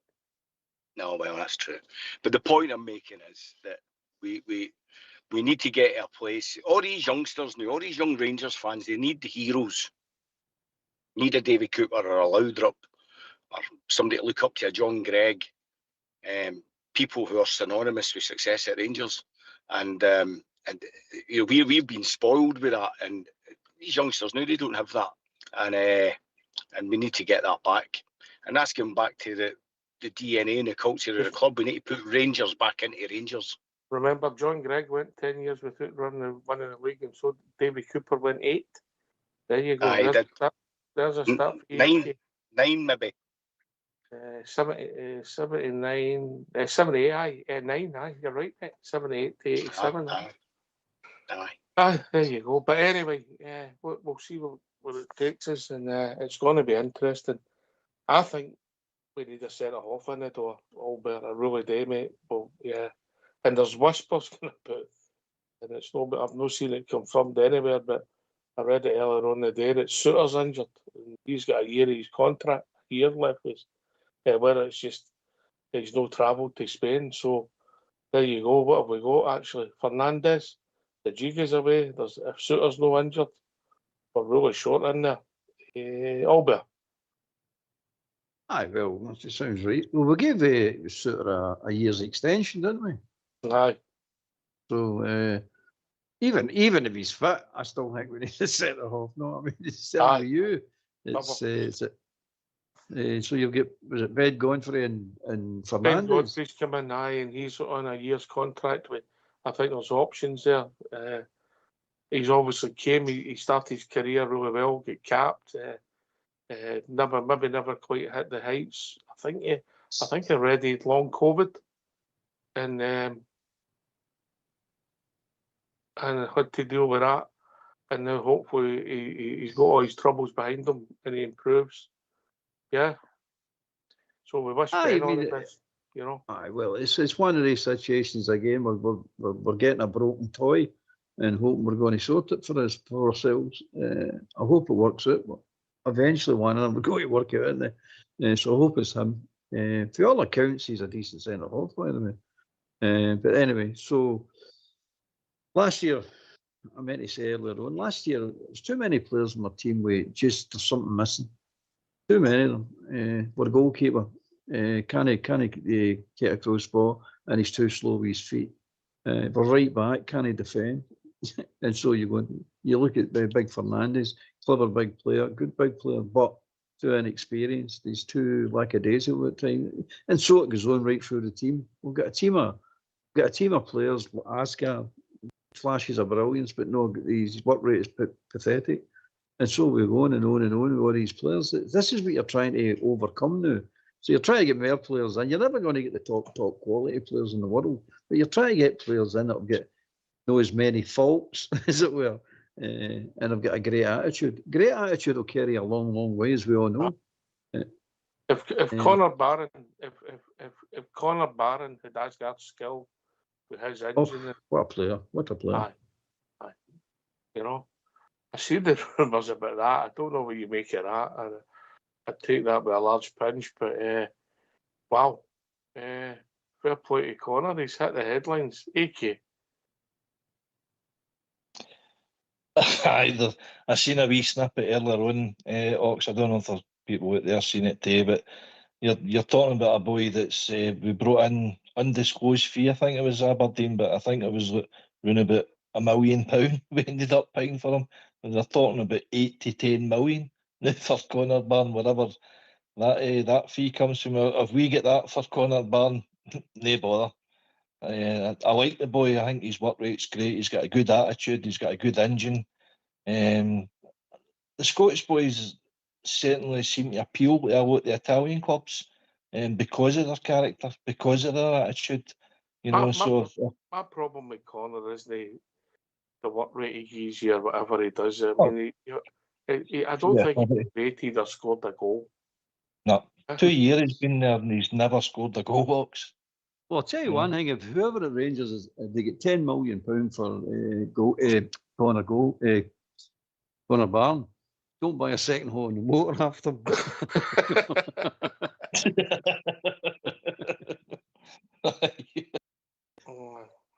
Well, obviously, it's a rumour site, yeah.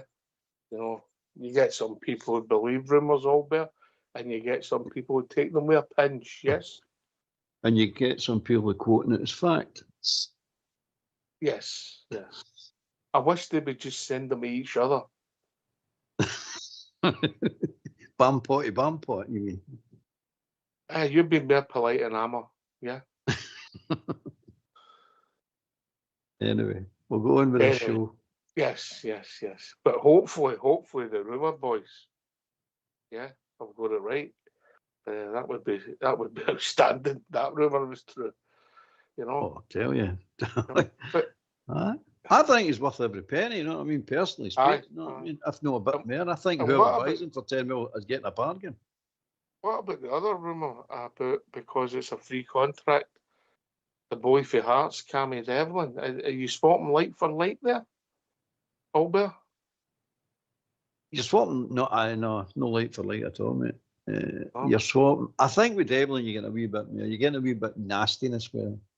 No, ability it's much the same ability, much the same as the work rate. But what you're getting with him, if you do sign him, that is that nastiness, because he is a nasty wee player. Connor Barnes not that type of player. Never Will he will get be away? that type of player. Will he get away with that with us? Oh, absolutely, 100% not. That's a guaranteed. He'll be sitting in the stands more times on the park. Because what he done with Hearts, he'll never get away with that at Rangers, never in a million years. Ryan Jack, Smurfs pal, proved that point. He played a certain way up at Aberdeen. Tough player, hard player. Tried it at Rangers. How many times did he get sent off? And some of the times for nothing, absolutely nothing. Was it him that get sent off against Hibs? Was trying to think back. Hibs, he just come in. Morelos might have been the first league game. I'm trying to think about who it was. Ryan Jack was sending off was scandalous. Scandalous. Anyway, aye. Well, that's grown arms and legs. The Cammy Devlin one, obviously with the connection with the manager, free transfer. Thoughts, AK?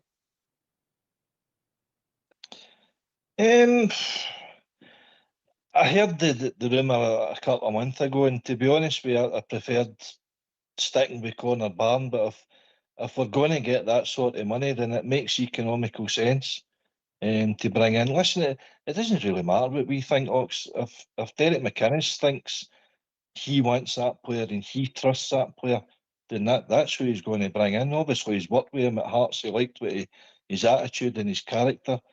He's a big thing for this, the character, the leaders in the dressing room and that. And if he thinks he's going to come in there and do a job for the team, then fine. I'm all for that. But I'm a wee bit obviously sceptical about his discipline and whether he'll get away with I think we all know he'll no get away with the challenges with the referees, and he's no good to sitting in the stand. So we'll see where it materialises. But Rangers review. Chris Jack he's with the team now, and he's put on his Twitter feed that there is a deal, or there is talks in place, so good chance it will be happening. Right. Well, it doesn't necessarily mean that Connor's going to go because you need a team stroke squad, Smurf, but it'll be interesting to see what happens. Aye, well, he's not going to be a regular, he might want to go and that's the thing, he's going to try another culture. He's looking at other Scots going out there and being successful, and that might be something that he wants to try. But I think once you're at Rangers, it's a job of work getting to a place like Rangers, isn't it? You're not going to give that up too easily, I wouldn't imagine, especially if you've not been successful. And we seem to be turning a corner, and there's a sort of positive new horizon. You're going to want to be part of that. It's just whether Derek McInnes sees him as part of the future. But listen, I like Connor Barron. He's an honest player, and he gives you everything he's got. But I just don't think he's got the quality to take us to where we need to go to. And with the best will in the world, I'd happily sort of part ways with him. As I say, I've no issue with his sort of dedication and his application, if you like. But I just don't think he's got what it takes to take us to where we need to go. And neither does Cammy Devlin. I think these guys, I've got quite strong feelings on this, actually. I think a lot of these boys with that sort of limited ability and maybe got sort of attributes that are a wee bit more sort of primal, hard running and a lot of energy and stuff, are good. But I think really all they're doing is keeping young boys out of a team, boys that are developing, blocking up the pathways, if you like. I think youngsters with a lot more talent than these guys, I'd rather see them getting in a squad ahead of, somebody like Connor Barron, really. They hurt him, but it's just no go to it. Oh, Ben, the manager will go. I think this manager, what you know about him, he'll look to sign his own players, and there'll be a bit of experience in there. And if the boys are going to get a game, they're going to have to be cutting the mustard. Yeah. There's no room for sentiment, mate. There's no room for development because it's all about winning. and you can develop players easier in a winning team. Well, the one thing about McInnes is he knows the weaknesses of Rangers. He's played, I mean, it's been said umpteen times, he's played against us enough time, or managed against us enough times to know the weaknesses. And if he thinks Devlin can come in and do a job, he sees a weakness that he can cover, fair enough. If it was down to me to sign Devlin, no, I'd say no. I'm with Smurf and the rest of these that think he's not got the technical ability. He's no good enough. He's not a good enough football player to play for Rangers. But then again, is he better than what we've got at the moment? I think he's better than Varn for the nastiness, mate. He's got more aggression about him. Is that what we require at the moment? We definitely require something because we're lacking a lot. Effort-wise, Varn, 10 out of 10. Attitude-wise, 10 out of 10. He ticks the boxes. And the boxes that he's ticking are really hard ones to tick. But when it comes to the actual ability, no goals, no assists. Oh, come on. The day and age now, you don't really win the ball nowadays. You know, the opposition make a bad pass and give it back. You very rarely get in and get a tackle now. In fact, this World Cup, the games I've seen more tackles in this World Cup than I've seen in the last 20 years in football. It's refreshing to see that you're allowed to tackle again. But in Scotland, especially Rangers, we're not allowed to tackle anybody, let's be honest about that. So you've got to wait to get the ball back. So that means that Barron's ability to get in and win a ball is not there because you're not allowed to do it. But then when he's got the ball, his distribution's pretty poor. And he's not got an eye for goal, mate. He's not got an eye for a pass either, basically. A defence splitting pass I'm talking about. He's still got it. But again, I've got nothing against the guy himself. He can't say, every time I've seen him come on the park or he's on the park with the Rangers jersey, he gives his all, mate. There's no doubt about that. He gives his all. And for that itself, you go, but can we keep him? Can we keep him? You can't keep them all. I mean, it's as simple as that. There's a certain amount of space he's got to be released. And why would you want to keep them all, mate? Exactly, mate. It's if that money's true, which I don't think it is, but even if you get close to £2-3 million for Barn, you would take it. Let's be honest about it. We would take it as a support and saying, right, recycle the money into something else. That's just football. We're not the only team that does that. That's just football, isn't it? But you feel sorry for look, Jack Butland. I don't feel sorry for Jack Butland because he's a crap goalkeeper, right? But Barn, I feel sorry for because you get effort, you get everything the wee guy's got, he gives you, and that itself, I feel sorry for him. But you've got to be ruthless about it. You've got to look at it and say, is that what we need in the team? No, we need better players. That's a fact of life. We need better players. Better than Barron. That's why I don't think Devlin's an upgrade in Barron when it comes to effort and skill. But it's definitely an upgrade when it comes to nastiness. There's no doubt about that. Maybe that's what your man McInnes sees. We need a wee bit more nastiness in that midfield. Well, he's got that in Devlin. He'll definitely get that in Devlin. How long he'll have him on the park for, I don't know. I wouldn't imagine he's going to play many 90 minutes because he'll not get away with it. But according to McInnes, I heard him talking about Devlin before, and he says that he's a better player than people give him credit for. So, well, I'll bow to his superior knowledge on that one. It'll be interesting to see what happens, you know. But as we say, there's going to be a lot of speculation. And that one does seem as if it is close, AK, but what's this space? Yes. We'll see what happens. You know, Conor Barron, as we touched on, he would have been one of the guys that been favourite to leave the club at the end of the season. Just shows you the funny game that football is, AK. I think he's just a pawn in the game of chess, the football chess, the play. If he's surplus to requirements, I mean, the amount of midfielders that we've got, we can't be bringing in, 2 or 3 midfielders and just let the others just stay there and keep their money. We've got to move people on. But as you keep saying, Ox, that's the hardest thing. Listen, if Conor Barron, he's at an age there now where he might think, well, I'm doing the pecking order. What's the chances of me getting first team action here?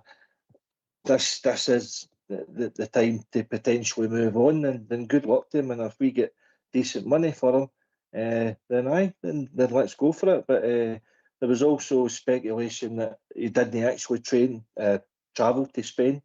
He's actually in London now, seeing a specialist, possibly a medical, with the intent to move. So it may be more than just rumours, but we'll see what happens with it, pal. You most likely get the paper tomorrow and they'll be in the picture training, mate. Well, we'll find it. Look, it might be true, mate. It might be true. But you'll have this. Leading the pack, nobody else can. Leading the pack, nobody else can keep up. What about Cherny? Do you think there's any truth in Cherny coming back? And what do you think about it all? I just read that he's gave up international football because he wants to concentrate in club football. People might say he spat the dummy out because he never gets selected for the World Cup. I liked Cherny when he was there. He's maybe arguably the best we've had at that position. I'll say this to you, Smurf. I'd rather have Cherny than Scott Wilson. There's a bold statement, Albert. Aye. Definitely, mate. No doubt about that. But I wouldn't have Cherny back, no. For the fact that he was wanting too much money, mate. They were wanting too much money for the transfer, and he was wanting too much money in the wages. He was a good player, but don't get me wrong. I mean, he scored goals, and his nickname is good, Mr. Scoosh. You know what I mean? So that was all good stuff. He made a name. He made a name for himself. He was always popular after that, wasn't he? Oh, aye, he was a legend. Some people played for Rangers for years and never get any of that stuff. He played for 9 months, 10 months. He became a legend. But he has got quality. I mean, there's no doubt about that. But it's down to money, isn't it? It's just all down to money. If it was a reasonable amount, I don't know if he's still in contract or must be still in contract. No, it's just that he just moved last summer, mate, to Turkey. How much for? They were looking for 7 million. How much did he go for? I don't know what he went for when he went to Turkey, mate. Yeah, but he went there. So he's out there at the moment, yeah. And you can things can change quickly there. Anyway, we've been joined by our Jim. Evening, James. Evening, lads. Just getting the shoes now polished for tomorrow. Yes. High heels. Oh, aye. You still like those, big man? High heels, aye. How's things anyway? Good, mate. Good. How are you? What's on your mind? Not bad. What's on my mind? I kind of put a kind of thread on the day earlier asking about your comments about this kit deal. It's just as if that Ashley still got his grips on us. I mean, the quality is getting produced is an absolute disgrace. I don't know if anybody's paid their attention. I've seen I put one earlier on there. There's a thread on follow about it, and it's mind blowing. The club must be losing absolutely millions out of this. They must be losing millions because there's no way people are buying this jumbo sale tax stuff that we're getting popped out with. I mean, who within the club is signing after this merchandise? I mean, I don't know how much you will have say on it, mate, once you've signed the contract, mate. That's the problem you've got. Yeah. It's frightening. I mean, I don't particularly like the new third strip, but I always think the third strip's a bit much, but it doesn't look great to me. It looks like a training tap at best, but there you go. But the quality, we always seem to have quality issues, and some of the designs that are kicking about in football strips is now, you take the traditional sort of Spain's got that top on the right, and you look at Belgium's, you wouldn't say that's a traditional football strip, but there you go, they're based made by a premium brand, and I think that's maybe what we're looking for. But we're stuck with Castore for, I believe, it's another 4 year, AK. Castore stroke Umbro, yeah. Aye, 2030. I think Castore's gave up now. It's just Umbro and it's doing it. I think they're there, but they're more interested in all the contracts that go all over the world, mate, because you see them everywhere now. Cricket teams and all sorts. Castore own Umbro. Aye. Dairy, aye. Aye, that's what happened, mate. That's they took that as a football brand, but aye, I mean they've been tops at the World Cup the day England cricket. They've done rugby strokes. You know, they've turned into a big brand, and we were one of the first to involve with them. And I get Jim's point, but if you take people at their word, the quality's not the best. I don't think the quality will ever be the best when you mass produce quickly and get it out there. There'll always be the odd one slip through the net, but you're looking for a level of consistency, Kia. Aye, well, listen, I quite liked the Castore stuff. I got plenty of it. The quality was there as well. Obviously, a wee bit of teething issues initially, the first 6 months, a year of produce, but after that, I thought the stuff was really nice. I've not bought any of the Umbro stuff, Jim. I don't like what they're producing, the quality of the shirt, the design of the shirts, and the training stuff. I mean, pink and all that, it just doesn't appeal to me. And this latest shirt, as you say, Ox, I'm not a fan of that at all. Just looks like a training top to me. So I don't know what the issue is, but there's certainly lazy designing for me. And the home strip as well. Seen that day out at Oswald's, a few of the guys were wearing it. And talking about that, we spoke to a couple of regular listeners, Stevie and Norrie. Give them a wee shout out, they'll be on YouTube. But no, it didn't look nice at all. See with that, the pinstripe down the front, and then it's broken and it's just a bare panel at the back. It just looked horrible. But all bear said that might be part of the reasoning. Get your name on it, get a number on it, and then that's extra expense. That might be the reasoning, but the bear, it just didn't look nice at all for me. There was also another couple of things regarding it. It was the price and the aging of the kid strips.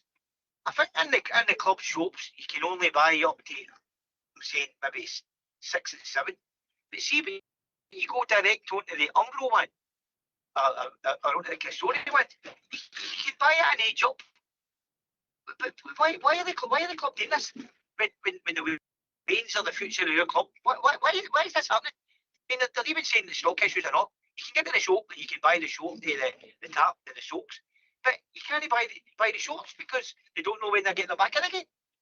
What is going on here? I mean, we've kind of sorted our cash flow issues. I don't know if Rangers are still looked upon as being a kind of dodgy dealer, but it's absolute criminal, a club of your size, and that's the tactic we're getting dished up. See on another wee point, and it's a wee bugbear. They're announcing it as Derek McInnes, the manager of the Rangers men's team. He's the manager of Rangers Football Club. That's who he's the manager of. It's absolutely crazy. When his Bumford's coming out for the club just now, still daft free things like that, saying he's the manager of the Rangers men's team. He's the manager of Rangers Football Club. That's what he is. Well, Rangers Football Club is the men's team, mate. Yeah, the other things are Aye. Gents, sorry to interrupt. I'm going to need to love and leave you, so I'll say good night. Take it easy. All right.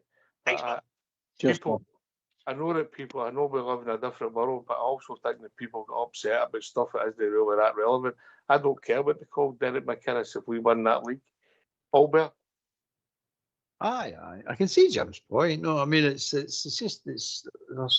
I don't buy the strips, never have for a year, too old for strips, no, I mean, but I don't even know, I've not seen the third strip, to be honest with you, but every year we go through this, it's people are moaning about quality and bits and pieces and all the rest of it, but they still get sold. I don't understand why it is.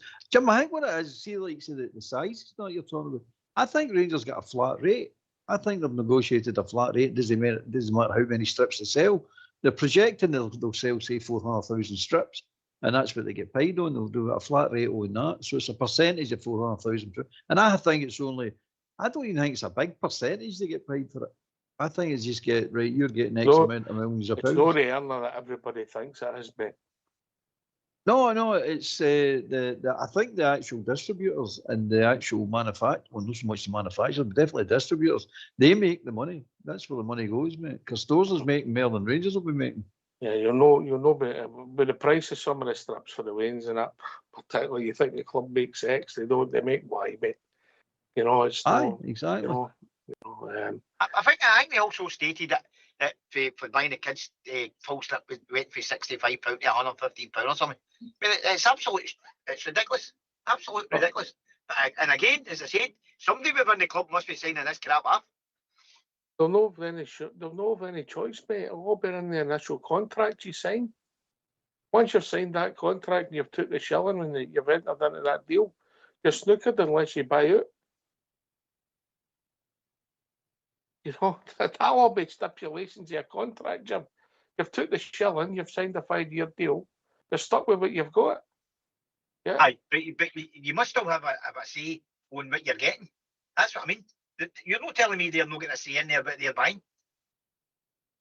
You'll be surprised once you've signed the deal. Well, possibly. Aye. Once you'll have a say in what's done, and you'll have a look at all the maybe the designs or something, and they'll maybe sell you this and that and the other. But apart from that, you'll be surprised. They'll be marketing it all, and they'll be doing it. You know, and we're not alone in that.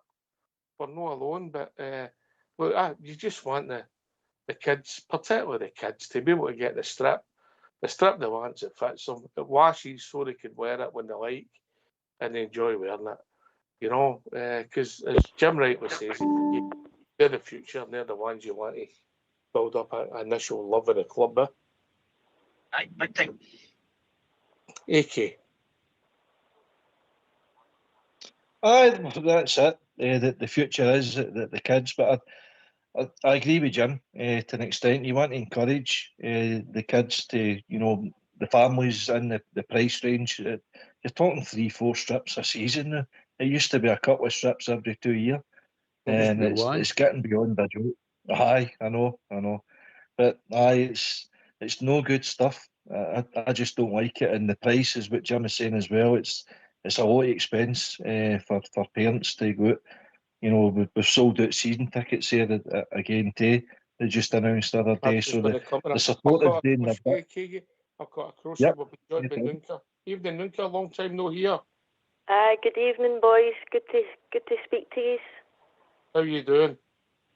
I'm doing okay. I'd just like to come in and just share what I'm sort of feeling for the season. This is the first time we won the league under Gerrard that I've no get the apprehension. You know, that I feel we're actually going somewhere. I thought with Mr. Kavanagh played a blinder and his poker face backing rule, because what I'm led to believe is he's took a lot of people's advice. He's been about the club even though he's based in America, and he seems to know that we are a unique Scottish club. We're not just a club, we're an institution. I think he's got that now, because I think I've discussed it with you before, Ox, about us losing our identity.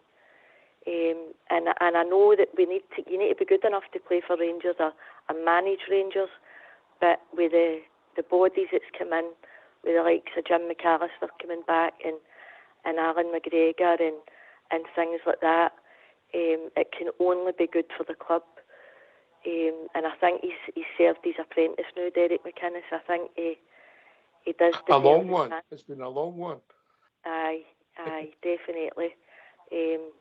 I think one of the calls I had with his one time when we'd lost Clement, I think I said that I want Barry Ferguson and McInnes in. so now we've had Barry, now we're getting McInnes. Well, you've had your wish there, eh? You've had the two of them, eh? Aye, but I'm not a cocky type at all, Ox, not at all, but I just feel that apprehension is died right down, because I've been a wee bit privy to what's been on behind the scenes. In a sense, my auntie worked there for years and years. She'd 30 odd years before she retired, so I know things that I wouldn't share, and I was just so nervous and that aching feeling in your stomach, thinking we're losing our identity. So getting some of that back now, I think, will only be a good thing for us. I think that, look, My preference would always be people coming into our club who understand our club.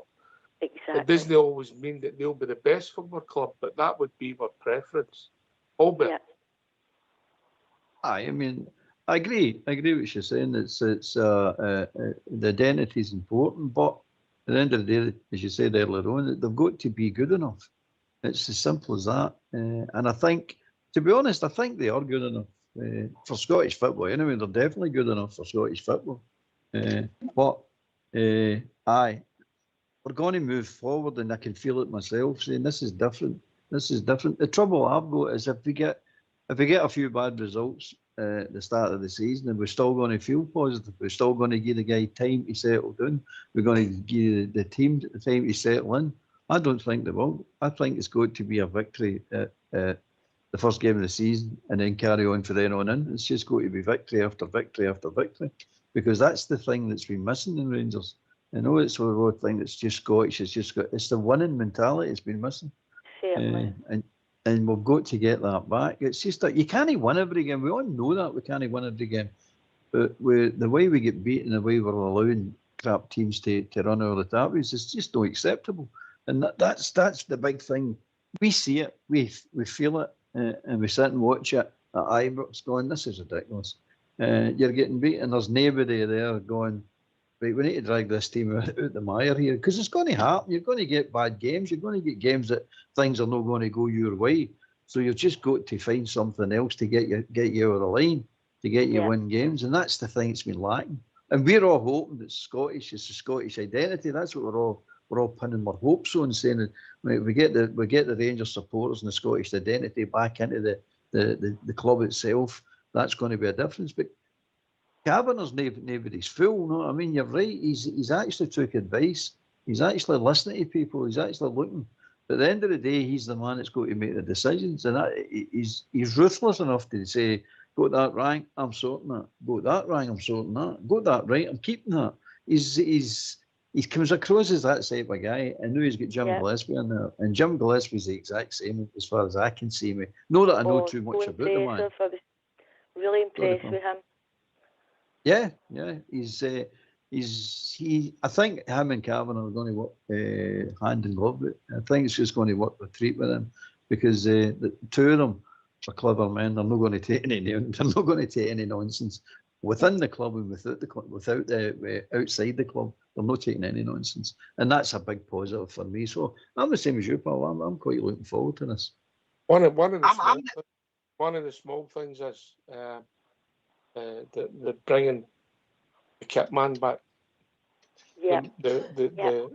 He must have listened, Kavanagh, because obviously he's had the final say. Now, in the whole scheme in the club, it's not a major role, but he must have listened, and to admit that the club has made a mistake and try and right a wrong takes a strong person, don't you? 100%. That's what I'm so impressed with, these little minute details. He's somebody that isn't, as I said, but he's not based here, but he's spent a lot of time here.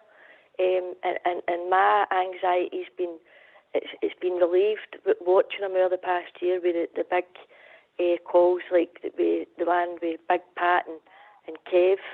I mean, that was a comedy show, and did you say he's been right to correct things, hold his hands up, that was wrong, and for somebody not to be here all the time and being able to suit all that in about our club in just 12 months is quite it's impressive. It really is. AK. Yeah, you're okay? Sorry. No worries, Jim. Hi, Ninka. Listen, I think you echo a lot of the Rangers support's thoughts and feelings. You know, we're just desperate for success. We're at that position now where we've tried, a lot of different avenues, and it's no proven to be successful, particularly domestically. We strive trophies. We strive to be, in the winners' enclosure again. That's what we want. And we've recognised probably the best Scottish manager about to know is Derek McInnes. His record isn't particularly outstanding, but he's got a good knowledge of what it needs to be to win and, you know, on the road and at certain grounds and what have you. So he's got a lot to prove to himself, and he's got a lot to prove to Rangers support. But he said himself, you'll not enjoy this position unless you're winning. So he's under no illusion what's ahead. And a lot of hard work. There's a lot of stuff that he's got to rectify. And let's hope he gets there. But it's good to hear from you again, Nunca. That was myself that was talking to you in the feed the other night. Oh, was it AK? Aye, it was me. Aye. Brilliant. Good to have you back. Thank you. Same, and it'll not be my last call, just because I get in late for work there. But are you starting when you're kicking off for the season a couple of days before the 31st?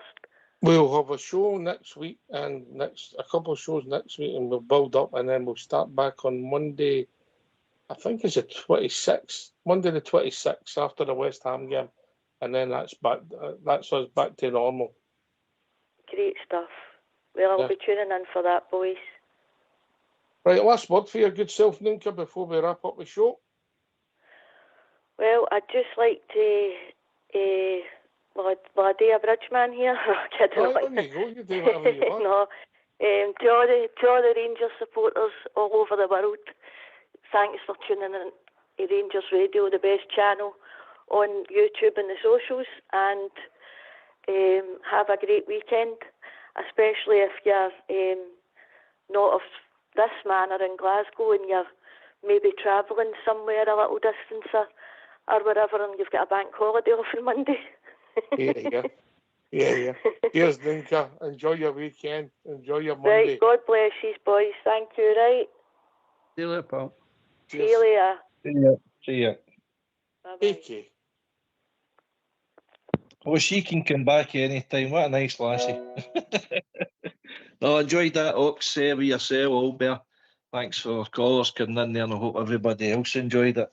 We're building up now, pal. As you say, 3 weeks tonight we'll be in league duty, so lots of comings and goings and business to get done, so things are looking up. I'm looking forward to the season, mate.